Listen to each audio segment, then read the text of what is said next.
Hello दोस्तों, very good morning.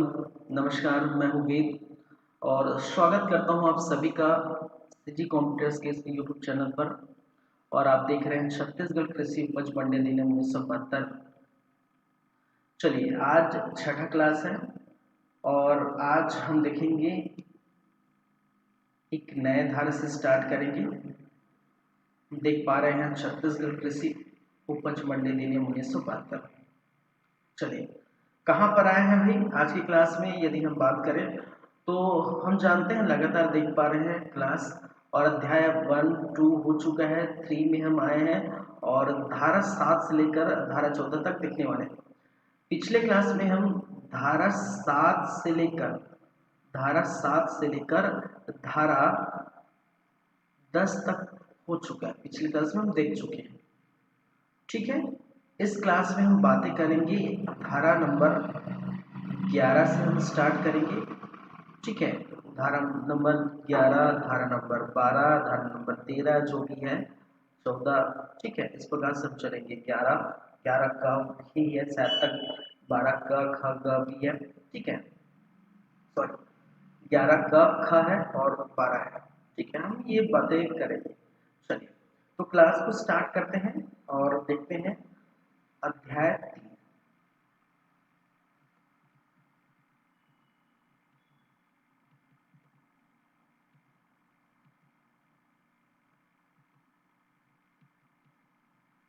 चलिए, 8 हो चुका है, 9 हो चुका है और आपका 10 भी हो चुका है, 11 पर आया है, ठीक है। पिछले क्लास में हमने 10 तक पूरा देख चुके हैं।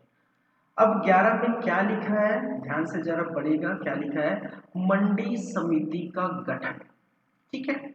मंडी समिति का गठन, और पहले ही मैं बता चुका हूँ इसके पिछले वाले क्लास में, जब हम धारा जिस समय हम धारा 7 से लेकर 10 पढ़ रहे थे, 7 से लेकर 10 पढ़ रहे थे, तो उसी समय मैं बता चुका था कि कोई मंडी होगा, कोई क्या होगा भाई, मंडी होगा। और ये मंडी कहलाएगा और मंडी के आसपास क्षेत्रों को मंडी क्षेत्र कहते हैं, मंडी क्षेत्र कहलाएगा।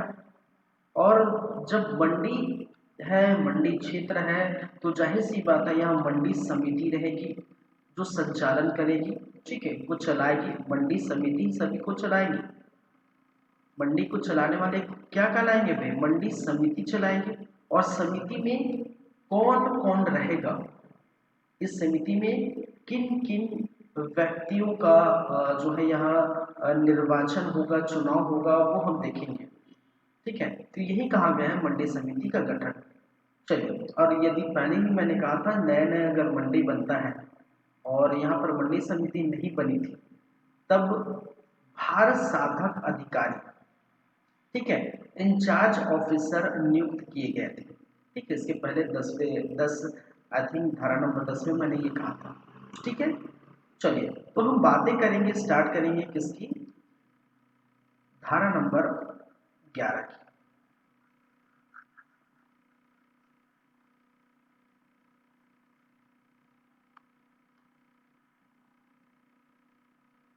चलिए, धारा 11 क्या बोलता है भाई? मंडी समिति का गठन। मंडी समिति का गठन,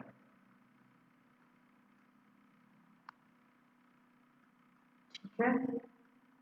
चलिए, क्लियर है यहाँ तक? अब देखते हैं मंडी समिति का गठन। तो मंडी समिति के गठन निम्नलिखित होंगे। किस प्रकार होंगे भाई? का पढ़िए आराम से थोड़ा।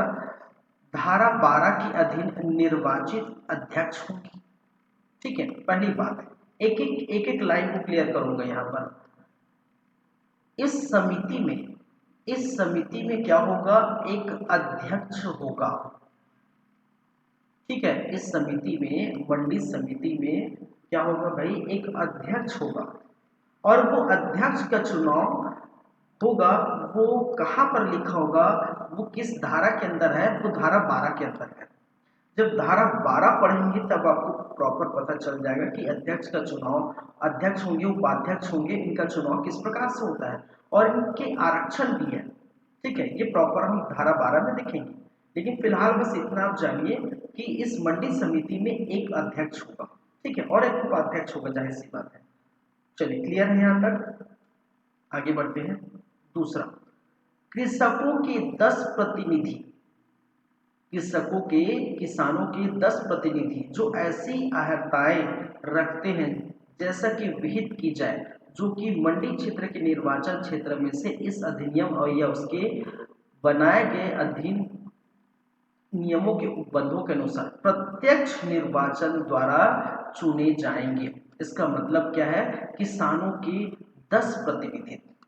ठीक है, दूसरा पॉइंट मैं यहाँ लिख दे, एक ही पॉइंट को समझे। कृषकों के, किसानों के, किसानों के कितने भाई? 10 प्रतिनिधि, प्रतिनिधित्व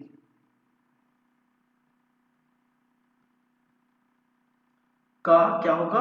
प्रत्यक्ष निर्वाचन, प्रत्यक्ष चुनाव, प्रत्यक्ष चुनाव होगा। ठीक है, समझते हैं ना? प्रत्यक्ष चुनाव और अप्रत्यक्ष चुनाव दोनों में अंतर है। जैसे आप अगर ग्रामीण क्षेत्र से बिलोंग करते हैं, यदि पंचायत का चुनाव होता है, आप जानते हैं पंच सरपंच का चुनाव होता है, तो कैसे होता है पंच सरपंच का चुनाव? पहले तो क्या होगा? सरपंच का चुनाव होगा, सरपंच, और सरपंच के चुनाव में हम क्या करते हैं? जनता द्वारा क्या किया जाता है? मत दिया जाता है, वोट दिए जाते हैं, और जो भी यहाँ पर सरपंच होगा वो चुना जाएगा। ठीक है, बहुत सारे कैंडिडेट खड़े होंगे, उनमें से कोई एक जिसको ज्यादा मत प्राप्त होगा वही सरपंच का चुनाव जीतता है। उसके बाद हम जानते हैं, और यहाँ पर पंच, पंच का चुनाव होता है। ठीक है, पंच का होता है और सरपंच का होता है। ये भी मत से, वोट से जो है मत देकर जिताया जाता है। तो ये दोनों क्या होते हैं? प्रत्यक्ष होते हैं। प्रत्यक्ष चुनाव जो जनता द्वारा डायरेक्ट वोट देकर वो चुना जाता है। लेकिन यहीं पर हम जानते हैं, यहाँ पर एक क्या बनता है? उप सरपंच भी बनाया जाता है, जानते हैं ना? और उप सरपंच, उप सरपंच इन पंचों में से अलग, देखिए पंच का चुनाव होता है तो वार्डों के हिसाब से होता है। जैसे एक गांव में अगर मान के चलिए 10 वार्ड है, एक गांव में मान के चलिए 10 वार्ड है, तो 10 वार्ड से जो है अलग अलग एक क्या होंगे? व्यक्ति निकल के आएंगे। ठीक है, पंच बनेंगे 10 वार्ड से, तो 10 वार्ड से अलग अलग पंच बनेंगे, मतलब 10 पंच बन गए। तो 10 पंच बन गए तो जाहिर सी बात है यहाँ पर 10 पंच में से किसी एक पंच क्या बनेगा? उप सरपंच बनेगा, उप सरपंच बनता है। ठीक है, और उप सरपंच को हम बोलते हैं अप्रत्यक्ष चुनाव, अप्रत्यक्ष।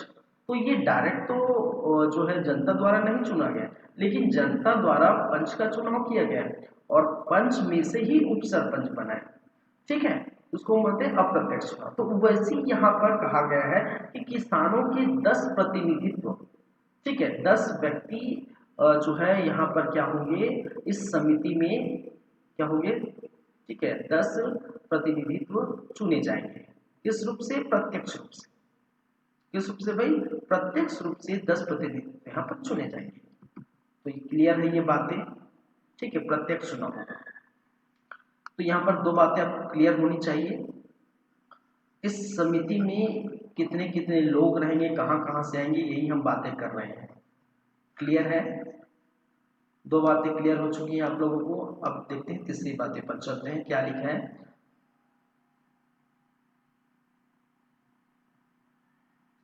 तीसरा, व्यापारियों का एक प्रतिनिधि। ठीक है, व्यापारियों का एक प्रतिनिधि। ये भी देखिए, इसको पढ़ सकते हैं, स्पष्टीकरण है कि किसानों के प्रतिनिधित्व के अंतर्गत मंडी क्षेत्र का कोई ऐसा कृषक नहीं जाएगा यदि उसके नातेदार अर्थात पति, पत्नी, पिता या भाई, बहन, पुत्र या पुत्री जो कि उसके साथ निवास कर रहे हैं तथा उस पर आश्रित हो राज्य की में किसी मंडी समिति में व्यापारी के रूप में पंजीकृत धारित करते हो, ऐसे व्यक्ति कृषक के रूप में नहीं जा सकते, कृषक प्रतिनिधि के रूप में नहीं रह सकते। ठीक है, तो याद रखेंगे। चलिए तीसरे पर हम चलते हैं। मैंने क्या कहा? ग पर व्यापारियों का एक प्रतिनिधित्व जो ऐसी अहर्ता रखता है जैसे कि विहित की जाए, जो उन व्यक्तियों द्वारा तथा उन व्यक्तियों में चुने जाएंगे जो इस अधिनियम के अधीन व्यापारियों के रूप में या प्रसंस्करण कारखानों में स्वामित्व या फिर अधिभोगियों के रूप में मंडी समिति में लगातार 2 वर्ष की कालावधि में पंजीयन धारण की हो। ठीक है, तो याद रखिए व्यापारियों का प्रतिनिधि चुने जाएंगे। यहाँ पर तीसरा पॉइंट क्या बोल रहा है भाई, व्यापारियों व्यापारियों का प्रतिनिधि प्रतिनिधि ठीक है, ये क्या है प्रतिनिधि, अभी प्रतिनिधि व्यापारियों का प्रतिनिधि, किसानों का प्रतिनिधि यहाँ पर चुना जाएगा। हाँ, लेकिन याद रखेंगे किसानों के 10 प्रतिनिधि होंगे, व्यापारी के 1 प्रतिनिधि। देखिए मैं जब मंडी स्टार्टिंग में पढ़ाया था, स्टार्टिंग के 1-2 क्लास में, तो मैंने बताया था भाई कि एक क्या होगा, मंडी होगा, क्या होगा, मंडी होगा। और मंडी में क्या होता है, जाहिर सी बात है किसान अपने अनाजों की खरीदी बिक्री कराते हैं। ठीक है, तो यहाँ पर क्या होते हैं, यहाँ पर होता है व्यापारी, और व्यापारी क्या करता है, व्यापारी क्या करता है, किसानों के अनाज लेता है, खरीदता है, और व्यापारी को क्या होता है, लाइसेंस प्राप्त होता है। राज्य सरकार द्वारा क्या किया जाता है, इसको लाइसेंस प्राप्त होता है। कहने का मतलब ये पंजीकृत होते हैं, क्या होते हैं, पंजीकृत होते हैं, लाइसेंस प्राप्त करता होता है व्यापारी, और किसानों से धान जो है खरीदता है। ठीक है, तो ऐसा होता है मंडी में, आप जानते होंगे, ऐसा मंडी में देखे होंगे आपने। ठीक है, तो इसी को कहा गया है, यदि व्यापारी के पास लाइसेंस, और लाइसेंस कितने वर्ष का होना चाहिए, 2 वर्षों का लगातार। ठीक है, लगातार 2 वर्षों की कालावधि पंजीयन धारा की हो, ऐसे प्रतिनिधित्व क्या करेंगे, व्यापारी बनेंगे। ठीक है, व्यापारी इस समिति में होंगे। तो ये भी याद रखेंगे पॉइंट में, लगातार 2 वर्षों से पंजीकृत एज अ व्यापारी 2 वर्षों से पंजीकृत कराया हो चुका होगा, ऐसे जो है व्यापारी को यहाँ प्रतिनिधि को मंडी समिति में इनको क्या मिलेगा, स्थान मिलेगा। क्लियर है यहाँ तक बातें। चलिए आगे हम बढ़ते हैं, आगे क्या लिखा है,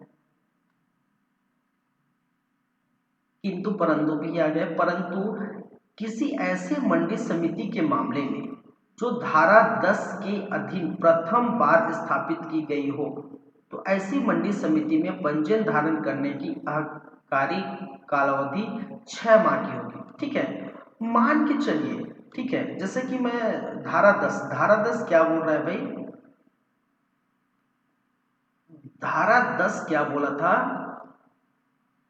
कि प्रथम बार, ठीक है, स्टार्टिंग में प्रथम बार क्या होगा, मंडी बनाया, राज्य सरकार ने ये घोषणा कर दिया कि हम क्या करेंगे, इस स्थान पर हम क्या करेंगे, मंडी का निर्माण करेंगे। जब पहली बार किसी मंडी का गठन होगा तो जाहिर सी बात है मंडी समिति बनने में टाइम लगेगा। ठीक है, समिति बनने में थोड़ा टाइम लगेगा। तब समिति ही नहीं बना है तो भाई जाहिर सी बात है व्यापारी भी हो सकता है पहले बने होंगे, वो अलग बात है, और नए बने होंगे, ठीक है, या अभी तक बने नहीं होंगे।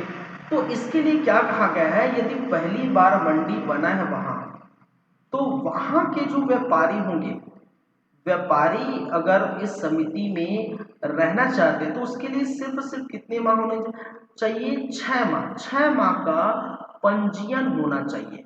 ठीक है, कितने माह का पंजीयन होना चाहिए, 6 माह का।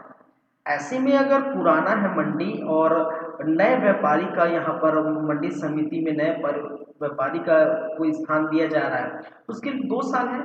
लेकिन यदि मंडी नया बना है, अभी हाल फिलहाल में बना है, तो भाई जाहिर सी बात है तो व्यापारी के पास 2 साल का 2 साल का पंजीकृत तो उनके पास नहीं होगा। तो उसके लिए ये कहा गया कम से कम उस व्यापारी के पास 6 माह का पंजीकृत होना जरूरी है यदि पहली बार मंडी बना होगा तो ये भी याद रखेंगे, इसको एक बार पढ़ सकते हैं। परंतु किसी ऐसे मंडी समिति के मामले में जो धारा 10 के अधीन प्रथम बार स्थापित की गई हो, ठीक है, ऐसे मंडी समिति से पंजीयन धारण करने की तय कालावधि कितने माह होगी? 6 माह। ठीक है, तो नया नया मंडी समिति बनी है, ठीक है, तब उस समय क्या होना चाहिए? व्यापारी के लिए 6 माह, ऐसे में तो 2 साल है, तो याद रखेंगे।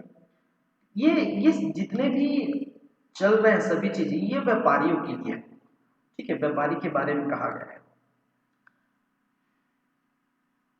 और ये भी मैं यहां पर लिख देता हूं,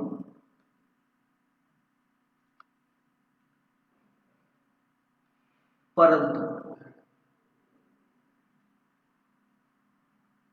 नया समिति होने पर 6 माह का पंजीकृत होना जरूरी है, ठीक है। तो ये याद रखेंगे, लगातार 2 वर्षों तक पंजीकृत होना चाहिए यदि, परंतु नया समिति है तो उसके लिए कितनी होनी चाहिए? 6 माह का पंजीयन जरूरी है। किसके लिए? व्यापारी के प्रतिनिधि के लिए, ये याद रख लीजिए। चलिए नेक्स्ट चलते हैं। नेक्स्ट में क्या लिखा है?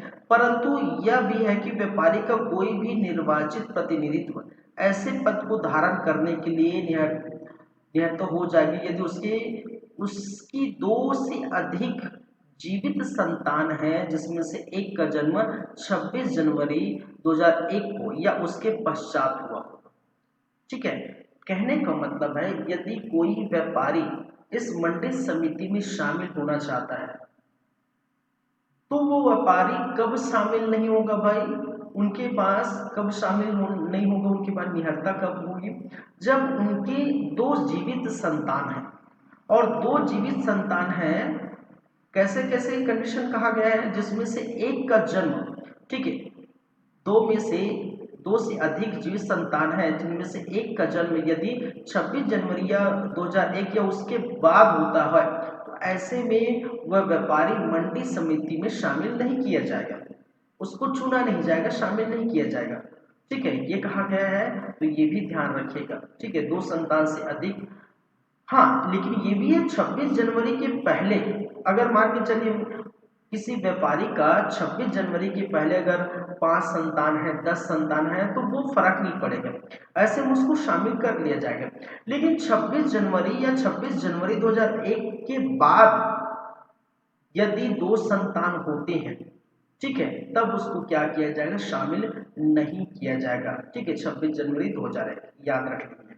ठीक है, उसके पहले अगर 10 भी हो तो भी शामिल होगा। क्लियर है? एक और कंडीशन है, क्या कहा गया है? परंतु यह भी है कि व्यापारियों का कोई भी निर्वाचित प्रतिनिधि है जिसके पूर्व में एक जीवित संतान हो तथा आगामी प्रसव 26 जनवरी 2001 को या उसके पश्चात उसके 2 या 2 से अधिक संतान का जन्म होता है तो निहत्था नहीं होगा। ठीक है, ऐसे भी कंडीशन है। इसमें कंडीशन 2 है, कंडीशन नंबर फर्स्ट, जैसे कि कंडीशन नंबर फर्स्ट मैंने कहा 2 से अधिक संतान ना हो, 2 से अधिक संतान यदि 26 जनवरी 2001 या उसके बाद का ना हो, उसके बाद का ना हो। पहला कंडीशन आपको समझ आया। और कंडीशन नंबर सेकेंड क्या बोलता है भाई? कंडीशन नंबर सेकेंड बोलता है यदि एक संतान पहले से है, ठीक है, और यदि 26 जनवरी 2001 या 26 जनवरी 2001 या उसके पश्चात, ठीक है, यदि मान के चलिए उस व्यक्ति का, उस व्यापारी का क्या हो जाता है? ट्विंस हो जाता है। क्या हो जाता है? जुड़वा बच्चा हो जाता है। क्या हो जाता है भाई? ट्विंस हो जाता है, जुड़वा बच्चा हो जाता है। तो जाहिर सी बात है, तो 26 जनवरी 2001 को तो वो फिर जो है दो बच्चे हो जाएंगे। तो क्या ये वार्ता रखते हैं कि नहीं, क्या ये शामिल होगा कि नहीं, तो बिल्कुल ही शामिल होगा। क्या होगा, बिल्कुल ही शामिल किया जाएगा। उनको उनको थोड़ी पता है भाई दो संतान के लिए ब्रेक किया गया है, लेकिन उनको थोड़ी पता जुड़वा हो गया है तो दो संतान कहलाएंगे, तो जुड़वा हो गए तो उनको थोड़ी मालूम था कि बच्चे जो होंगे वो जुड़वा होंगे। ठीक है, तो याद रखिए बिल्कुल ये जायज है, अगर जुड़वा होते हैं दो संतान तो इसके लिए जायज है। ठीक है, याद रखिए इसके लिए शामिल किया जाएगा। ठीक है, तो यही कहा गया है यदि 26 जनवरी 2001 या उसके पश्चात जिसमें से दो या अधिक संतान का जन्म होता है, जुड़वा हो जाता है, तो ऐसे निहत्ता नहीं होगी, मतलब उसको क्या होगा, आर्ता होगी, कहने का मतलब उसको इस समिति में शामिल किया जाएगा। ये कंडीशंस हैं व्यापारियों के प्रतिनिधि के लिए। ठीक है, जो अब लगातार कंडीशंस देख पा रहे हैं। परंतु यह भी है कि कोई भी व्यक्ति एक समय में एक से अधिक मंडी समिति का मतदाता नहीं होगा। ये भी कहा गया है एक से अधिक समय में एक व्यक्ति एक से अधिक समय में एक से अधिक मंडी समिति का मतदाता नहीं होगा। तो जाहिर सी बात है ऐसा होता ही है। उसने 18 वर्ष की आयु जो है पूरी कर ली हो और वह मंडी समिति के का व्यतिक्रमी नहीं हो। कहने का मतलब है उसको डिफॉल्टर घोषित ना किया गया हो। ठीक, यदि वो डिफॉल्टर घोषित कर लिया तो फिर वो उसका चांस नहीं है शामिल होने का। तो 18 वर्ष पूरा कर चुका हो कोई भी व्यापारिक प्रतिनिधि तो वो शामिल कर लिया जाएगा। ठीक है, उसको डिफॉल्टर घोषित नहीं किया गया है तो भी शामिल किया जाएगा। ठीक है, मंडी में जो मंडी समिति एक से अधिक मंडी समिति मतदाता नहीं रहेगा। दो बच्चे अधिक नहीं होगी, अगर होता है दो बच्चे से अधिक तो वो 26 जनवरी 2001 से पहले हो। दो बच्चे अगर 26 जनवरी 2001 या उसके बाद होता है तो शामिल नहीं किया जाएगा। लेकिन जुड़वा बच्चा हो जाता है या जो है तीन बच्चे हो जाते हैं एक साथ, या चार बच्चे हो जाते हैं, पांच बच्चे हो जाते हैं, होता है ऐसा। कई मामले आपने देखे होंगे, कई के चार बच्चे एक ही बार पैदा हो जाते हैं। तो ऐसे में अगर दो तीन चार पांच एक साथ पैदा हो जाते हैं, जुड़वा तिड़वा फुड़वा जो भी आप बोल सकते हैं, ठीक है, 26 जनवरी या इसके बाद, तो उसको शामिल कर लिया जाएगा क्योंकि उसको एक मान लिया जाएगा, क्योंकि एक बार में ही वो एक प्रसव के दौरान अगर चार बच्चे पैदा करते हैं उसको एक ही मान के चला जाएगा। ठीक है, तो ये याद रखिए। तो ये कंडीशंस है व्यापारियों के प्रतिनिधि के लिए, तो आपको क्लियर होना चाहिए, क्लियर हो रहा होगा, जाहिर सी बात है।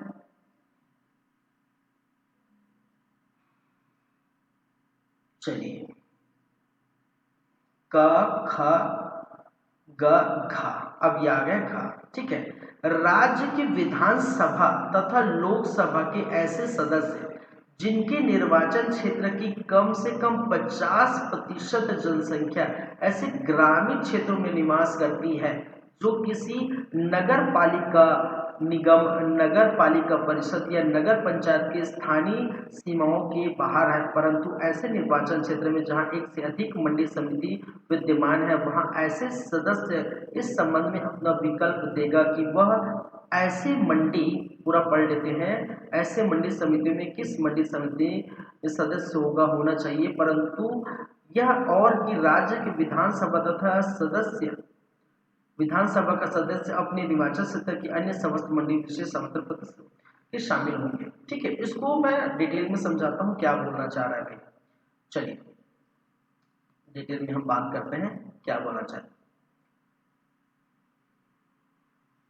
राज्य के विधानसभा और लोकसभा के सदस्य चुने जाएंगे, ये तीन बातें हो गई।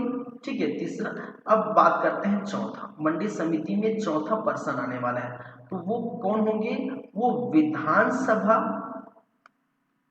आराम से समझिएगा, विधानसभा या लोकसभा, लोकसभा सदस्य। देखिए आप अभी चुनाव हुआ है ना, 17 नवंबर को छत्तीसगढ़ में चुनाव हुआ। छत्तीसगढ़ समेत जो है 7 तारीख से स्टार्ट था चुनाव, 7 से, ठीक है। तो छत्तीसगढ़ समेत 5 राज्यों में चुनाव हुए हैं।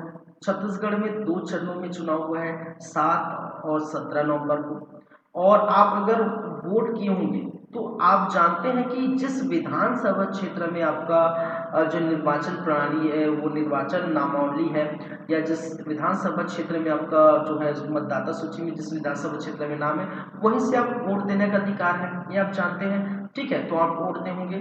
तो वैसे ही कहा गया है कि यदि मान के चलिए, ठीक है, मान के चलिए कि कोई ऐसा जो है क्षेत्र है, कोई ऐसा मंडी क्षेत्र है, कोई ऐसा क्या है भाई, मंडी क्षेत्र है, और इस मंडी क्षेत्र के अंतर्गत क्या आते हैं, विधानसभा या लोकसभा आती है, ठीक है। कोई विधानसभा या लोकसभा, मान के चलिए कोई विधानसभा आ रहा है, ठीक है, विधानसभा सीट सभा आ रहा है, ठीक है, या लोकसभा सीट आ रहा है, ठीक है, लोकसभा सीट आ रहा है उस मंडी क्षेत्र में, ठीक है। तो ऐसी स्थिति में कहा गया विधानसभा या लोकसभा के सदस्य यहाँ पर क्या होंगे, निर्वाचित किए जाएंगे, यहाँ पर चुने जाएंगे।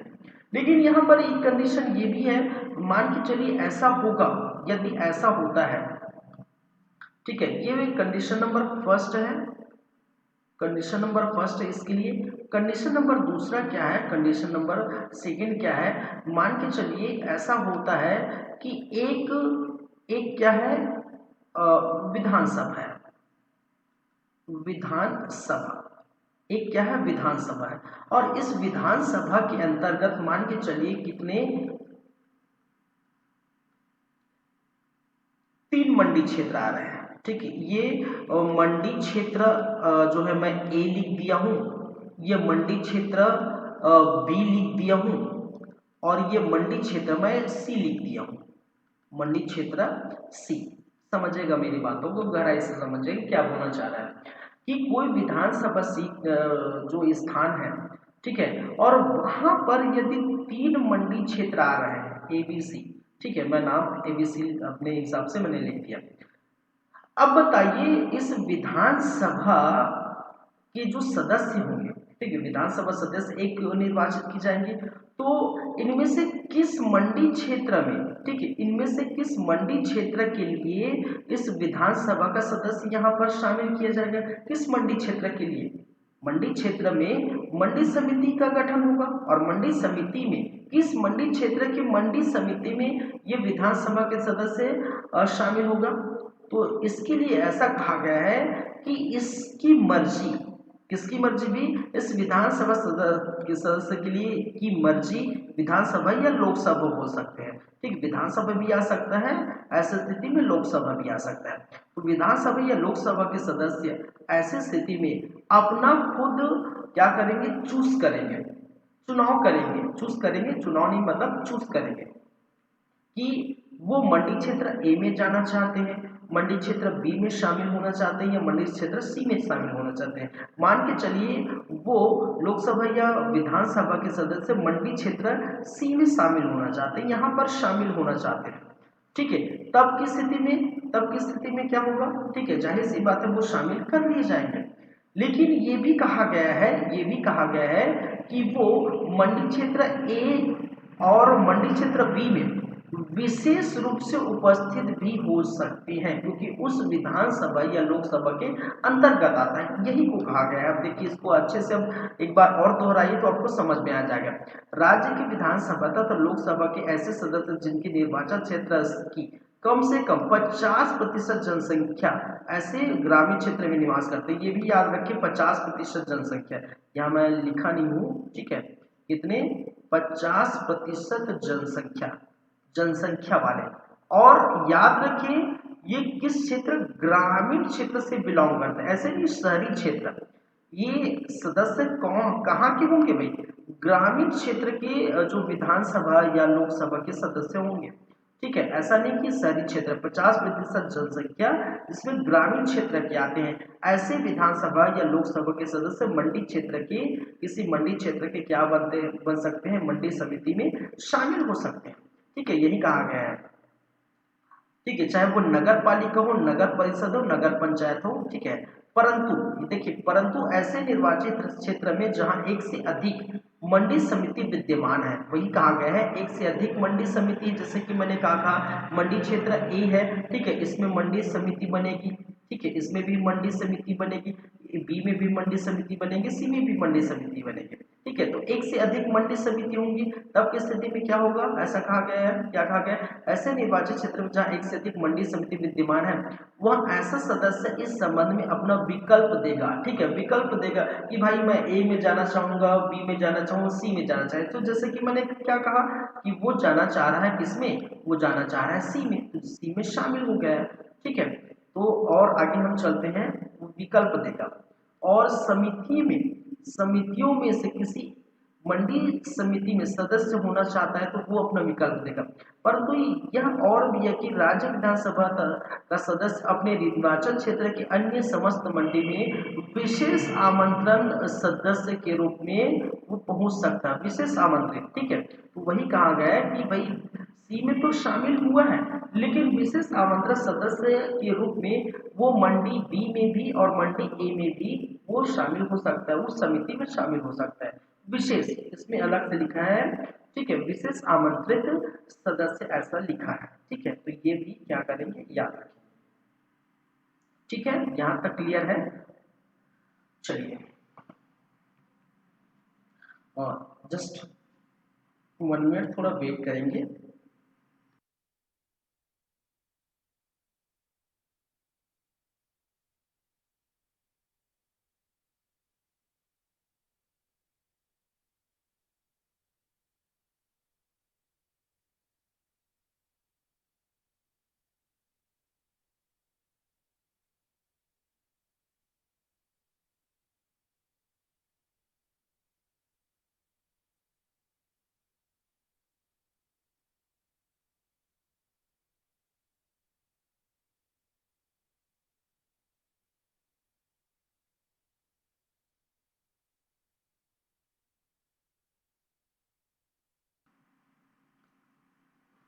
चलिए, क्लियर है यहां तक बातें, ठीक है। अब गंगा देखते हैं।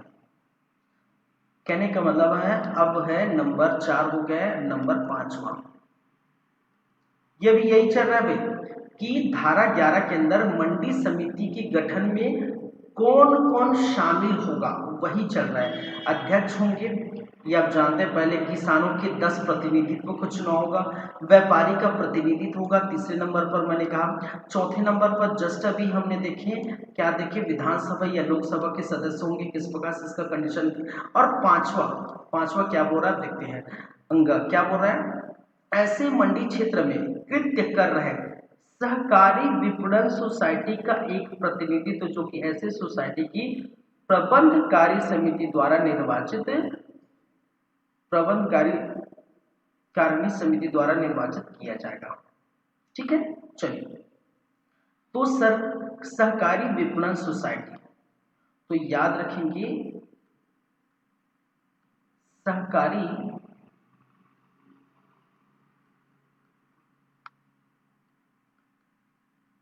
विपणन, विपणन का मतलब समझते हैं ना, मार्केटिंग, सोसाइटी के सदस्य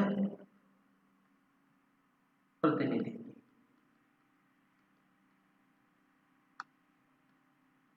प्रतिनिधि के रूप में प्रतिनिधि, ठीक है। तो सहकारी विपणन सोसाइटी के सदस्य यहाँ पर रह जाएंगे। इसमें कुछ और दिया है, प्रबंधकारी समिति द्वारा निर्वाचित किया जाएगा, ठीक है। तो वो मंडी क्षेत्र में, देखिए किसी मंडी क्षेत्र में, देखिए कोई भी मंडी क्षेत्र है, उस मंडी क्षेत्र में सहकारी विपणन सोसाइटी आएगा, ठीक है। उस सहकारी विपणन सोसाइटी में से कोई एक व्यक्ति को इसके प्रतिनिधि के रूप में वहां पर जो शामिल किया जाएगा, याद रखेंगे। चलिए, और कुछ भी बातें यहाँ पर कही गई है उसको हम देख लेते हैं। परंतु ऐसे मंडी क्षेत्र में एक से अधिक सोसाइटी कृत्य कर रही है तो ऐसा सदस्य ऐसी सोसाइटी की प्रबंधकारी समिति के समस्त सदस्यों द्वारा निर्वाचित किया जाएगा। देखिए, अब इसमें क्या कंडीशन है, पांचों में यदि हम बात करें तो उसमें क्या कहा गया है, दो कंडीशन है, ठीक है। मान के चलिए यहाँ पर यदि कोई मंडी क्षेत्र है, ये मंडी क्षेत्र है, ठीक है, समझिएगा बातों को, मंडी क्षेत्र है और इस मंडी के क्षेत्र में केवल एक क्या आ रहा है, एक सोसाइटी आ रहा है, एक सोसाइटी, पूरा मैं नहीं लिख रहा हूं, सहकारी विपणन सोसाइटी है, केवल एक सोसाइटी आ रहा है। तो केवल एक सोसाइटी आएगा तो यहाँ के जो सदस्य होंगे, ठीक है, तो वो क्या करेंगे, इस मंडी क्षेत्र में एक अपना जो है क्या होगा, प्रतिनिधि शामिल कर देंगे। सिंपल सी बात है जो मैंने कहा, पहला कंडीशन। दूसरा क्या होगा, मान के चलिए कोई मंडी क्षेत्र है, कोई मंडी क्षेत्र है और उस मंडी क्षेत्र के अंतर्गत सोसाइटियों की संख्या अधिक, ठीक है, मान के चलिए सोसाइटियों की संख्या, मान के चलिए ए होगा, सोसाइटी बी है और सोसाइटी सी है, 3 सोसाइटी आ रहे हैं एक मंडी क्षेत्र के अंतर्गत। तब की स्थिति में क्या कहा गया है, तब की स्थिति में तीनों सोसाइटी क्या करेंगे, मिलेंगे, ठीक है, और मिलकर किसी एक व्यक्ति का चुनाव करेंगे।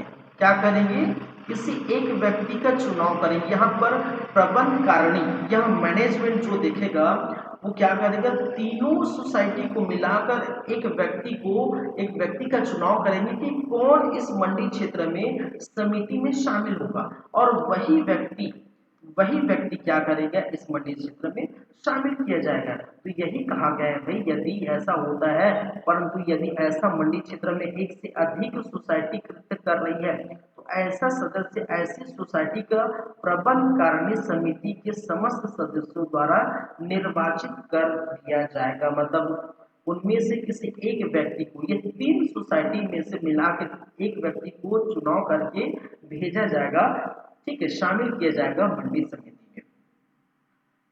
क्लियर हो रहे हैं बातें पूरा, ठीक है, क्लियर हो रहा है कि नहीं भाई, बढ़े आगे, चलिए। परंतु यह और भी है कि इस खंड में कोई भी बात लागू नहीं होगी यदि कोई सोसाइटी की प्रबंध कार्य समिति छत्तीसगढ़ सहकारी सोसाइटी अधिनियम 1960 के अनुबंधों के अधीन अधिष्ठित कर दी गई हो। कहने का मतलब है, देखिए आप सहकारिता मेरे से पढ़े होंगे तो ठीक है, आपको याद आ रहा होगा, सहकारिता का जो है एग्जाम हो चुका है, ठीक है, और आप पढ़े होंगे तो आपको याद होगा सहकारिता सोसाइटी अधिनियम 1960 हम पढ़े थे।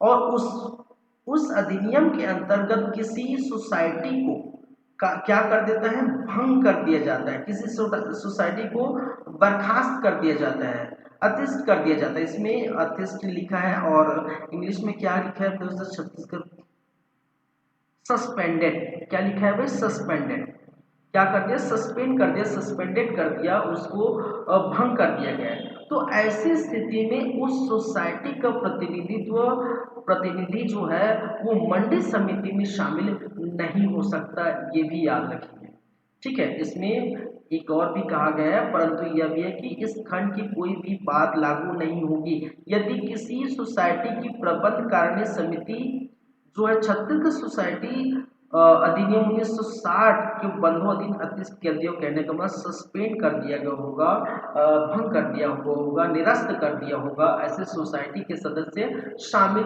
नहीं किए जाएंगे। याद रख लेंगे बातों को, क्लियर है यहाँ तक, एक एक पॉइंट आपको क्लियर होनी चाहिए। चलिए नेक्स्ट, क्या बोल रहे हैं, राज्य सरकार के कृषि विभाग का एक अधिकारी जो कलेक्टर द्वारा नाम निर्दिष्ट किया जाएगा, ठीक है, राज्य सरकार के कृषि विभाग का एक अधिकारी, तो ये भी आप याद रख सकते हैं। 5 हो गए, 5 के बाद हम चलते हैं अगर छठा नंबर पर, ठीक है, छठा, तो राज्य सरकार कि कृषि विभाग, वही लिखा है ना भाई, क्या लिखा है, राज्य सरकार के कृषि विभाग का अधिकारी, कृषि विभाग का एक अधिकारी जो किसके द्वारा नाम निर्दिष्ट की जाएगी भाई, कलेक्टर द्वारा नाम निर्दिष्ट की जाएगी, नाम निर्दिष्ट कलेक्टर द्वारा, कलेक्टर द्वारा। कहने का मतलब है कि राज्य सरकार के कृषि विभाग का एक अधिकारी वहां पर जो शामिल की जाएगी उस समिति में क्या किया जाएगा, शामिल किया जाएगा। लेकिन याद रखिए ये कौन जाएगा, इसका डिसीजन कौन लेगा, इसका डिसीजन लेगा कलेक्टर। कलेक्टर यदि किसी विभाग के किसी अधिकारी को बोलता है कि आप वहां पर शामिल हुई, तो वो अधिकारी क्या होगा, शामिल होगा। तो कौन डिसाइड करेगा, कलेक्टर डिसाइड करेगा। ठीक है, तो ये भी याद रखिए। क्लियर है यहाँ पर बातें। चलिए नेक्स्ट क्या बोल रहा है, मंडी क्षेत्र में काम कर रहे ऐसे तुलैया तथा हमालों का एक प्रतिनिधित्व जो मंडी समिति के पंजीयन धारण करता हो, जिसे अध्यक्ष द्वारा नाम निर्दिष्ट किया जाएगा। ठीक है, तो ये याद रखिए 7वां नंबर पर तुलैया, तुलैया या हमाल का प्रतिनिधि।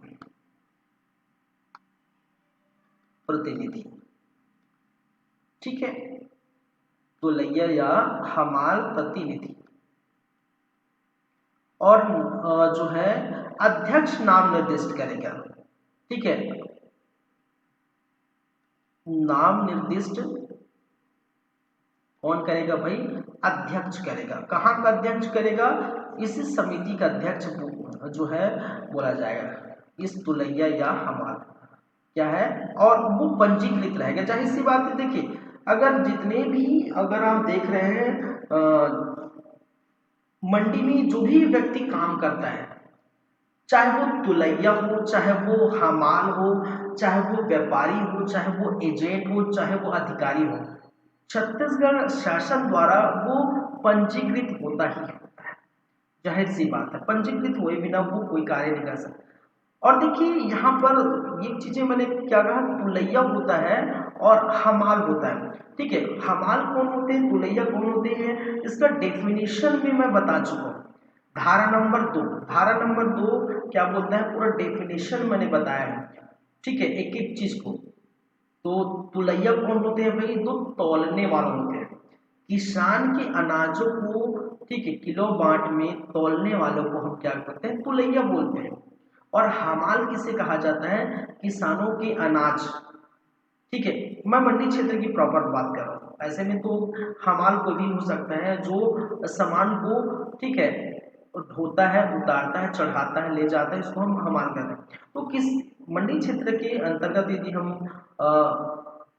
हमाल की बात करें, तो हमाल वो व्यक्ति होते हैं, वो व्यक्ति होते हैं जो किसानों के अनाज गाड़ी में भरता है, गाड़ी से उतारता है, उसको ले जाता है। ठीक है, और उसके लिए प्रति बोरा या प्रति बोरी 2 रुपये, 5 रुपये, 8 रुपये, ठीक है, कंडीशन देके, ठीक है, कितना क्या है वो कंडीशन देके 2 रुपये, 5 रुपये, 8 रुपये उनको दिया जाता है पैसा अलग से। ठीक है, तो वो होते हैं हमाल। हमाल गाड़ी से अनाज को उतारता है और चढ़ाता है, बस इतना समझ लीजिए, वो कहलाता है हमाल। तो हमने ये जो है परिभाषा में देख चुके हैं।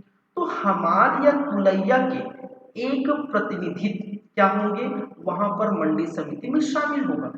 लेकिन क्या कहा गया है, इसको कौन चुना जाएगा, कहने का मतलब कौन जो है नाम निर्दिष्ट करेगा, यहाँ के अध्यक्ष, यहाँ के अध्यक्ष का चुनाव होगा। ठीक है, तो वो नाम निर्दिष्ट करेगा किसका, तुलैया या हमाल का, कि भाई ये व्यक्ति ये तुलैया है, ये हमाल है, तो इसको शामिल करेंगे, तो वो अध्यक्ष बोलेगा। तो याद रखिए, क्लियर है, वही बातें मैं कहा रहा हूँ, कहाँ पर, 7वें नंबर पर।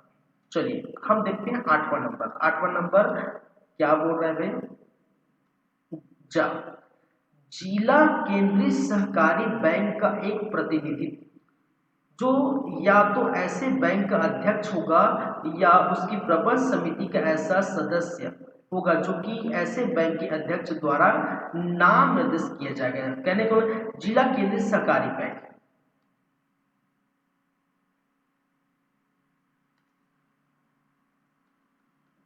जिला केंद्रीय सहकारी बैंक, ये सहकारी सोसाइटी अधिनियम में पूरा पढ़ चुके हैं ना। ठीक है, जिला केंद्रीय सहकारी बैंक का एक प्रतिनिधि जिला केंद्रीय सहकारी बैंक का एक प्रतिनिधि। और ये प्रतिनिधि कौन हो सकते हैं, या फिर यहाँ के इस बैंक के अध्यक्ष हो सकते हैं, इस बैंक के अध्यक्ष हो सकते हैं, या इस बैंक के सदस्य हो सकते हैं। लेकिन ठीक है, या फिर ये अध्यक्ष जाएगा या कोई सदस्य जाएंगे, लेकिन सदस्य जाएगा तो उसका भी नाम निर्दिष्ट कौन करेगा, नाम निर्दिष्ट कौन करेगा, तो नाम निर्दिष्ट करेगा अध्यक्ष ही नाम निर्दिष्ट करेगा। या फिर अध्यक्ष शामिल हो सकता है, यदि अध्यक्ष का मन नहीं है कि मैं इस समिति में शामिल नहीं होना चाहता, तो अध्यक्ष क्या करेगा, किसी एक सदस्य को चुनेंगे कि भाई साहब आप जाइए, तो वो जा सकता है। तो यही कहा गया है कि जिला केंद्रीय सहकारी बैंक का एक प्रतिनिधित्व जो या तो ऐसे बैंक का अध्यक्ष होगा या उसकी प्रबंध समिति का ऐसे अन्य सदस्य होगा जो कि ऐसे बैंक के अध्यक्ष द्वारा नाम निर्दिष्ट किया जाएगा, नाम लिया जाएगा, नॉमिनेट किया जाएगा। ठीक है, क्या किया जाएगा, नॉमिनेट किया जाएगा, नॉमिनेटेड। ठीक है, फिर आता है आपका नंबर 9, नंबर 9 क्या बोल रहा है भाई, जिला भूमि विकास बैंक का एक प्रतिनिधित्व जो या तो बैंक का अध्यक्ष होगा या उसकी प्रबंध समिति का एक सदस्य होगा जो कि ऐसे बैंक के सदस्य और द्वारा नामनिर्देशित किया जाएगा। बस इतना ही है, जिला भूमि विकास बैंक। तो यह याद रखेंगे, जिला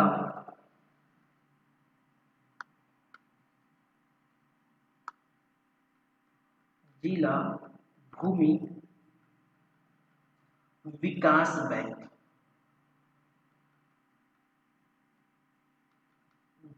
का एक प्रतिनिधि।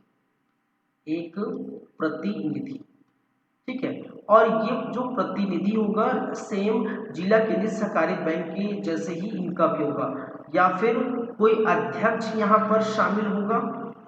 ठीक है, कोई अध्यक्ष शामिल होगा या कोई यहाँ के सदस्य शामिल होंगे, लेकिन अध्यक्ष का मन नहीं है, फिर वही बात है, अध्यक्ष का मन नहीं है तो अध्यक्ष किसी सदस्य का नाम निर्दिष्ट कर सकते हैं, नॉमिनेटेड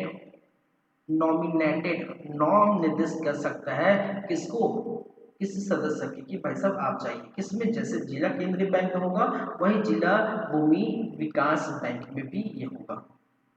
ठीक है, तो ये याद रखेंगे, सेम है। फिर क्या आ रहा है, मंडी क्षेत्र की अधिकारिता के भीतर आने वाले ग्राम पंचायत या जनपद पंचायत या जिला पंचायत का एक प्रतिनिधित्व जो जिला पंचायत के अध्यक्ष द्वारा नाम निर्दिष्ट किया जाएगा। ठीक है, तो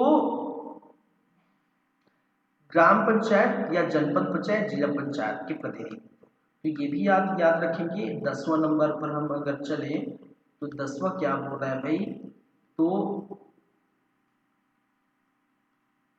ग्राम पंचायत के अंतर्गत है तो ग्राम पंचायत के, या फिर जिला पंचायत जनपद पंचायत के अंतर्गत अगर वो क्षेत्र आता है तो जनपद पंचायत, यदि वो जिला पंचायत के अंतर्गत आता है तो जिला पंचायत का एक प्रतिनिधि क्या किया जाएगा, शामिल किया जाएगा, क्या किया जाएगा, शामिल किया जाएगा। लेकिन नॉमिनेट किसके द्वारा किया जाएगा, ठीक है, जो जिला पंचायत के अध्यक्ष द्वारा नॉमिनेट किया जाएगा। ठीक है, इसके द्वारा कौन जाएगा, इसका नॉमिनेशन किसके द्वारा किया जाएगा, नॉमिनेटेड टू नॉमिनेट, ठीक है, बाई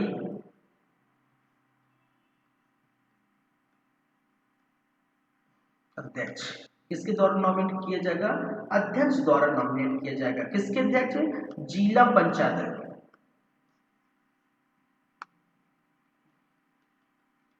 जिला पंचायत अध्यक्ष, जिला पंचायत अध्यक्ष द्वारा नॉमिनेट किया जाएगा कि इनमें से कौन जाएगा। ठीक है, किन किस सदस्य जाएंगे, कौन जाएगा, इसका नॉमिनेशन कौन करेगा, जिला पंचायत के अध्यक्ष करेगा।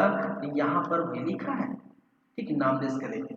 परंतु परंतु जिला मुख्यालय में स्थित मंडी समितियों में ऐसे प्रतिनिधि केवल जिला पंचायत के सदस्य ही में से ही नामनिर्देश किए जाएंगे। याद रखिए, ठीक है, मान के चलिए कोई जिला मुख्यालय में एक कंडीशन और है।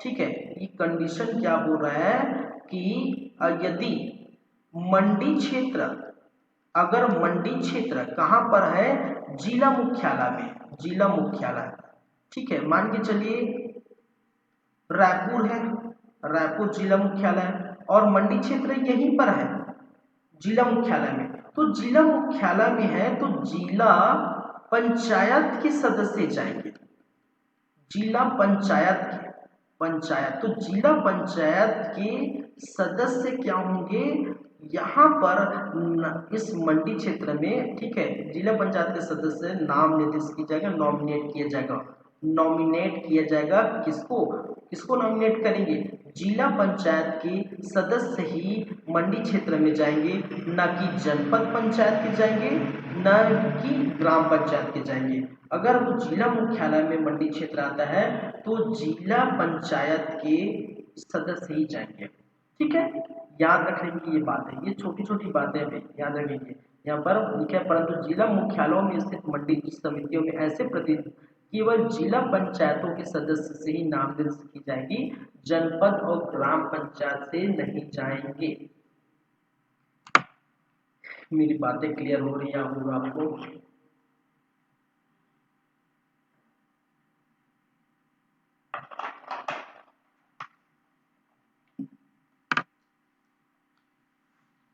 क्लियर है? आगे देखते हैं। ख, उपधारा ग के अधीन समस्त सदस्यों का मत देने का अधिकार होगा, सिवाय ऐसे सदस्य जो कि खंड छ के अधीन नाम निर्दिष्ट किए गए हैं और ऐसे सदस्य जो धारा क के अंतर्गत है। ठीक है, चलिए, मत देने का अधिकार होगा समस्त सदस्यों को, तो ये जाहिर सी बात है। घ के द्वितीय पद तक अधिक विशेष आमंत्रित पद सदस्य होंगे। ठीक है, जो कंडीशन हम जो देखें कौन कौन गठन में, वो समिति के गठन के समय कौन कौन शामिल होगा, वो हम देखें, उनकी कुछ कुछ कंडीशंस कहा गया है कि जैसे जो द्वितीय पद तक की अधिक विशेष आमंत्रित जो सदस्य, एक से अधिक समिति है तो उसमें जो कौन आमंत्रित होंगे वो कहा गया है। राज्य सरकार मतदाता सूची को तैयार करने के लिए तथा निर्वाचन के संचालन के नियम बनाएगी, तो जाहिर सी बात है यदि उपधारा क के निर्वाचन मंडल में एक प्रतिनिधि शामिल करने में असमर्थ रहता है तो कलेक्टर यथास्थित कृषकों या व्यापारी को प्रतिनिधि नाम निर्देशित करेगा। ठीक है, मान के चलिए ये कहा गया है कि यदि देखिए यहां पर हो चुका है, यहां पर क्या हो चुका है भाई, धारा 11 मंडी समिति का गठन के अंतर्गत एक तो मैंने क्या कहा, अध्यक्ष आएंगे, व्यापारियों के 10 किसानों के 10 प्रतिनिधित्व आएंगे, व्यापारी का प्रतिनिधित्व आएगा, तीसरा नंबर हमने देखे, चौथा राज्य सरकार के कृषि विभाग का एक अधिकारी आएगा जो कलेक्टर द्वारा नॉमिनेट किया जाएगा, तुलैया आएगा, हाँ, या फिर हमाल आएगा जो वहाँ के अध्यक्ष द्वारा नॉमिनेट किया जाएगा, जिला केंद्रीय सहकारी बैंक के एक प्रतिनिधि आएगा, जिला भूमि विकास बैंक के प्रतिनिधि आएगा। ठीक है, और ग्राम पंचायत, जनपद पंचायत, जिला पंचायत के एक प्रतिनिधि आएगा। ठीक है, ये 10 अलग अलग क्षेत्रों से आएंगे। ठीक है, तो ये आप यहां पर लिख सकते हैं, 10 अलग अलग क्षेत्रों से गठन, 10 अलग अलग क्षेत्रों से।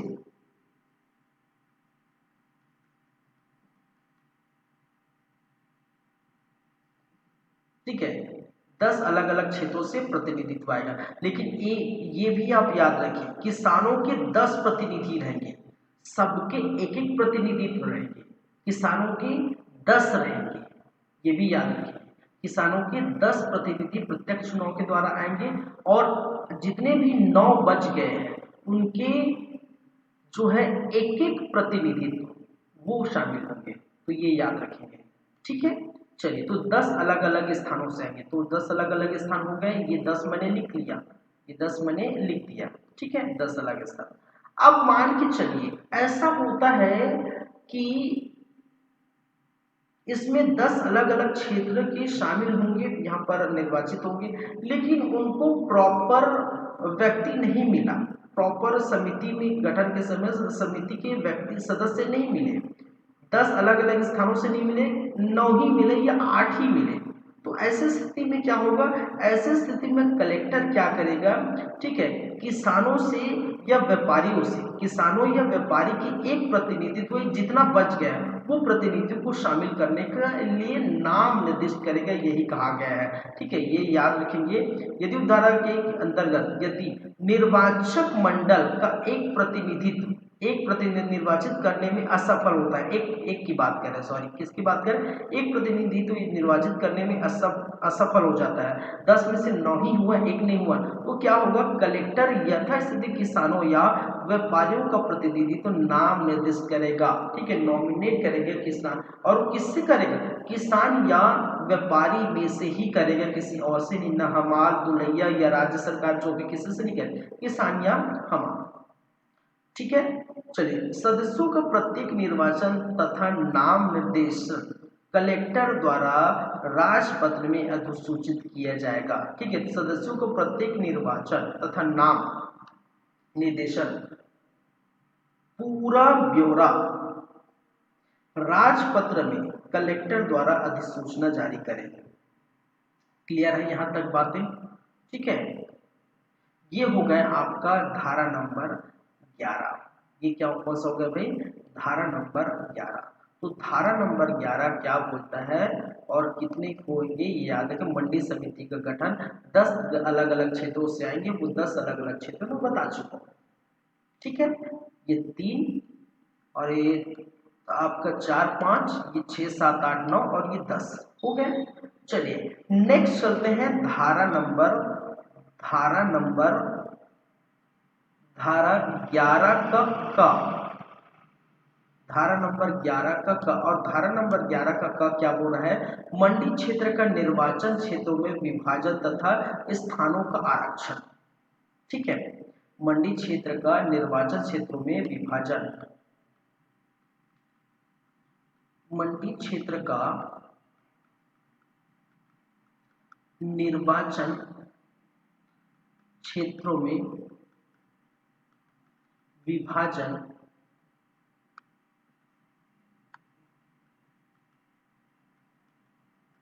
एवं आरक्षण क्षेत्रों का आवंटन, वही लिखा है क्या, स्थानों का आरक्षण, स्थानों का आरक्षण।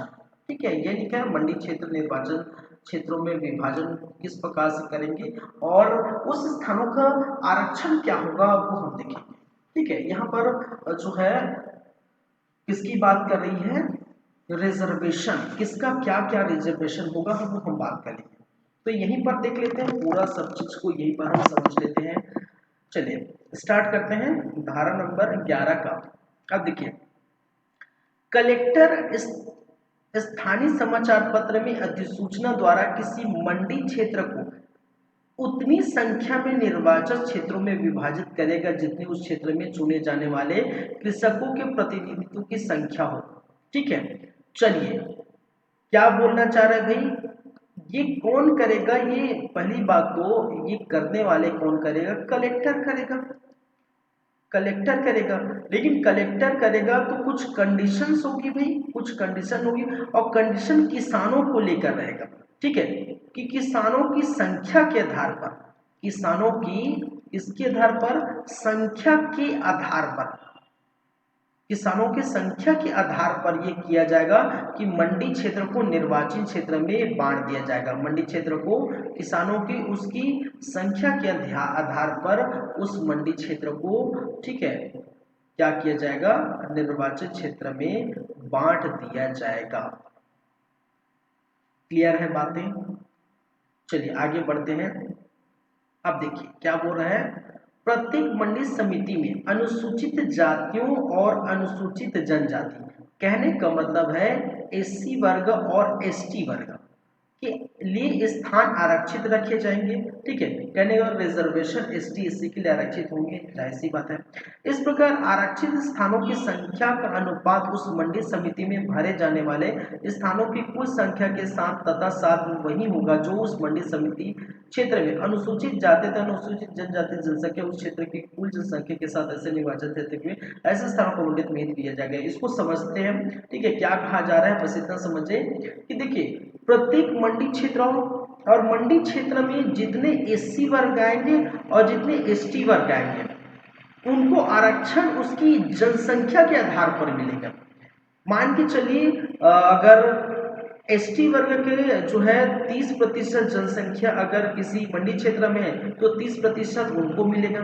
एससी वर्ग का 20% है तो 20% मिलेगा, 10% है तो 10%।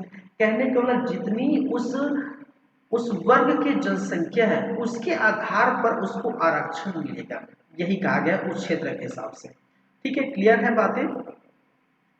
जहां किसी मंडी क्षेत्र में अनुसूचित जातियों तथा अनुसूचित जनजाति के लिए स्थानों की कुल संख्या कितनी है भाई, 50%। कुल संख्या 50%, 50% या 50% से कम हो, 50% या 50% से कम हो, वहां स्थानों की कुल संख्या के 25% स्थानों पर अन्य पिछड़े वर्ग की आरक्षण रखे जाएंगे। ठीक है, अगर मान के चलिए क्या कहा गया है, ठीक है, अगर एससी एसटी वर्ग, एससी एससी वर्ग और एसटी एससी वर्ग की अगर मान के चलिए कुल जनसंख्या जो है वो 50% या इससे कम है, 50% या 50% से कम है, तो ऐसी स्थिति में, ऐसे कंडीशन में 25% ओबीसी को आरक्षित मिले जाएंगे, ओबीसी को रिजर्वेशन होगा। ठीक है, ओबीसी अन्य पिछड़ा वर्ग, ओबीसी को आरक्षण होगा। यदि क्या कहा गया है, एसटी और एससी वर्ग के कुल 50% या इससे कम है तो 25% आरक्षण जो है ओबीसी वर्ग या अन्य पिछड़ा वर्ग को जाएगा। ये भी आप याद रखेंगे, ये लिखा हुआ है। ठीक है, कम से कम वहां स्थान पर कुल संख्या के 25%, कुल संख्या के कितने 25% स्थान अन्य पिछड़ा वर्ग के लिए आरक्षित रखे जाएंगे, तो ये भी याद रखेंगे।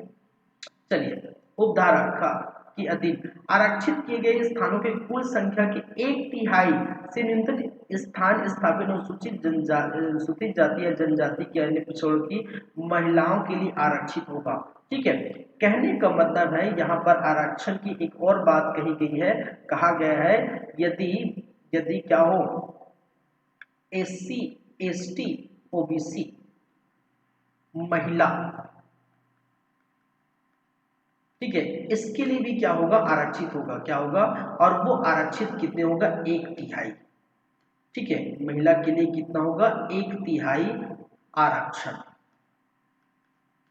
एससी एसटी ओबीसी महिला के लिए कितनी होगी, 1/3 होगी। याद रखें, अनुसूचित जनजाति अन्य पिछड़ा वर्ग की महिलाओं के लिए। ठीक है, अनुसूचित जाति एससी वर्ग, अनुसूचित जनजाति एसटी वर्ग और ओबीसी वर्ग की महिलाओं के लिए आरक्षित होगा कितनी, 1/3। ठीक है, कुल जनसंख्या के, याद रखेंगे। स्थानों की कुल संख्या के 1/3 से न्यून स्थान उनकी अंतर्गत अनुसूचित जाति या अनुसूचित जनजाति तथा अन्य पिछड़ा वर्ग की महिलाओं के लिए आरक्षित रखे जाएंगे, महिलाओं के लिए आरक्षित रखे जाएंगे और ऐसे स्थान भिन्न भिन्न निर्वाचन क्षेत्रों के लिए कलेक्टर द्वारा विहित रीति से आवंटित किए जाएंगे। ठीक है, तो कलेक्टर द्वारा विहित रीति से, जैसे कई कई प्रकार के जो है हो सकते हैं। ठीक है, कलेक्टर जैसा वो चाहे वो उस प्रकार के आरक्षण के संबंध को संज्ञान ले सकते हैं। ठीक है, किसको चुनना है, अगर मान के चलिए महिलाओं की है, ठीक है, तो महिलाओं में एससी वर्ग का कहाँ पर होगा, 1/3 में से कौन होगा, एसटी वर्ग का कौन सा होगा, एससी वर्ग। तो ये अगर ऐसा स्थिति होता है तो कहा जाता है कि लॉटरी सिस्टम भी जो ऑप्शन में रहता है कि लॉटरी निकाल के कि भाई अगर एससी वर्ग का लॉटरी निकलता हो तो वो भाई आप बन गए, एसटी वर्ग निकलता तो वो बन गए। तो इस प्रकार से ओबीसी वर्ग निकलता तो ओबीसी वर्ग की महिलाएं बन जाएगी। तो ये कलेक्टर पर भी छोड़ दिया गया है, ठीक है, कलेक्टर विहित रीति से, किस तरीके से, विहित रीति से। तो कोई भी डिफरेंट कंडीशंस जो है के द्वारा ये क्या किया जाता है, ये आवंटित किए जाएंगे। क्लियर है? चलिए नेक्स्ट क्या है, 11 खा। 11 खा क्या बोलता है भाई, 11 खा को भी हम देख लेते हैं। मत देने के लिए और कृषकों का प्रतिनिधित्व होने के लिए अहर्ता है, ठीक है। अब देखिए मत देंगे भाई, निर्वाचन है, चुनाव होगा तो भी मत देंगे। जैसे आपने मत दिया है अभी फिलहाल 17 तारीख को दिए होंगे, 7 और 17 तारीख को दिए होंगे, ठीक है।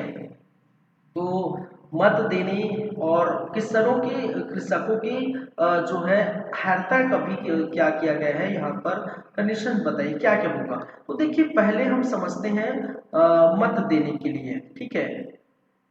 चलिए, प्रत्येक ऐसा व्यक्ति जिसका नाम राजस्व वन ग्राम के भू अभिलेखों में भूमि स्वामी पट्टा पट्टेदार के रूप में विदिष्ट हो और कम से कम वो आधा एकड़ भूमि का स्वामी हो या आधा एकड़ भूमि के कृषि कार्य करता होगा, ऐसे व्यक्ति मत दे सकते हैं।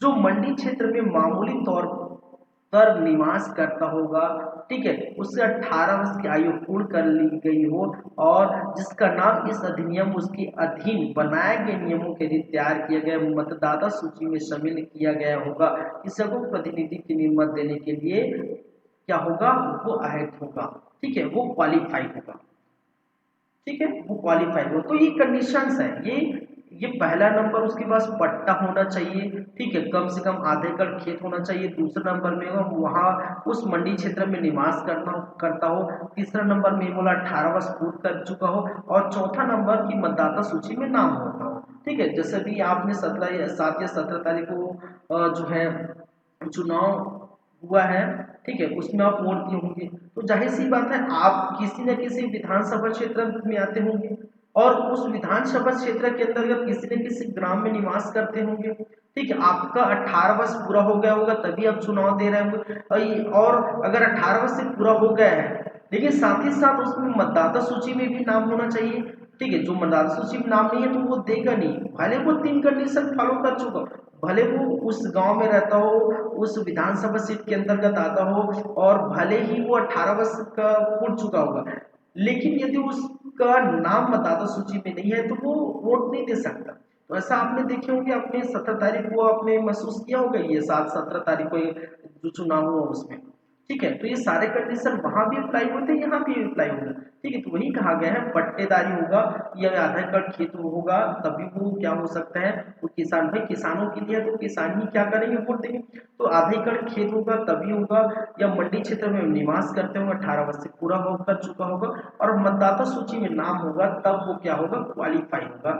याद रखेंगे 3-4 कंडीशन यहाँ पर है, ठीक है। कृषकों के प्रतिनिधियों के निर्वाचन मत देने के लिए जो है क्वालिफाई होगा, परंतु कोई भी व्यक्ति एक से अधिक निर्वाचन क्षेत्र में मत देने का पात्र नहीं होगा। तो जाहिर सी बात है, ठीक है, फिर वही चुनाव वाली बात मैं कर रहा हूँ क्योंकि आप अगर जिस विधानसभा सीट के अंतर्गत वो आते होंगे बस वही चुनाव दे सकते हैं।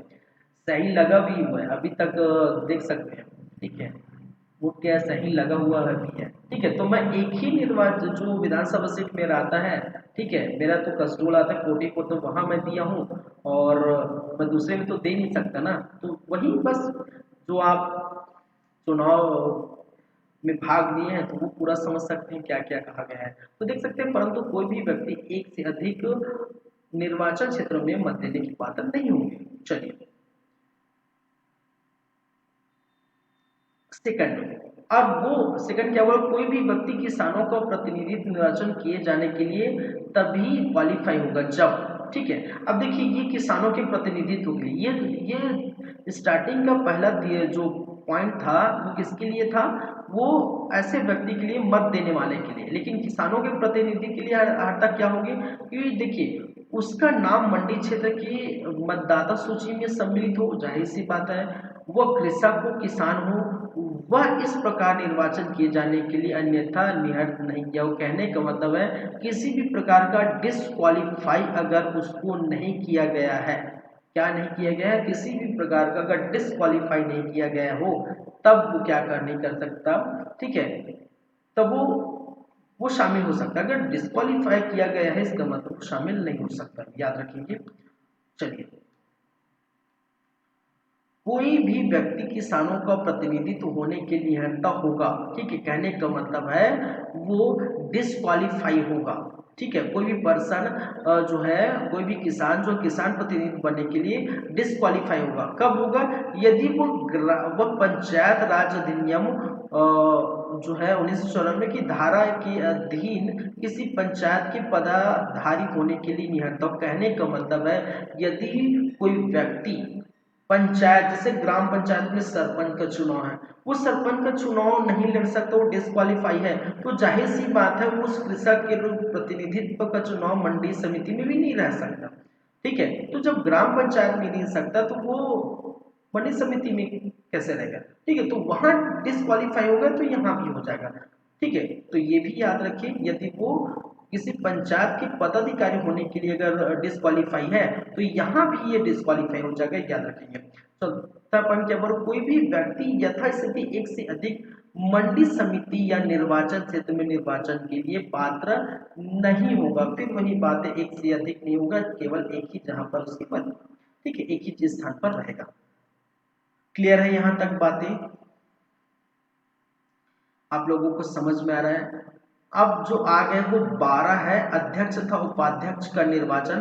तो 12 है, 12 बहुत बड़ा है भाई, ठीक है, 12 बहुत बड़ा है। क ख ग घ ङ जो भी होगा 12 है, और 12 के बाद 12 का भी है, 12 है, 12 का है, और फिर 13 है,